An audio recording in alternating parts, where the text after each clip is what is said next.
राजेशाही नको ठोकशाही, नको राजेशाही नको ठोकशाही, संविधानाने दिली आम्हास महान लोकशाही, महान लोकशाही.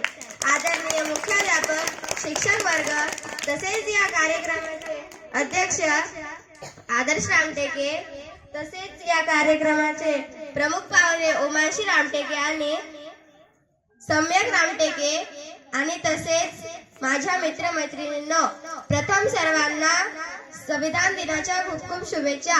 आज 26 नोव्हेंबर संविधान दिन म्हणून आपण साजरा करण्यासाठी इथे जमलेलो आहोत. संविधानाशिवाय कोणताही देश चालू शकत नाही.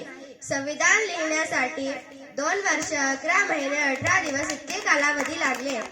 संविधानाने प्रत्येक नागरिकाला हक्क आणि अधिकार बहाल केलेला आहे. 26 नोव्हेंबर 1949 रोजी संविधान पूर्ण होऊन स्वीकारण्यात आले. त्यानंतर 26 जानेवारी 1950 रोजी संविधान भारतात लागू करण्यात आले. इतके बोलून मी माझे 2 शब्द समाप्त करते. जय हिंद, जय भारत, जय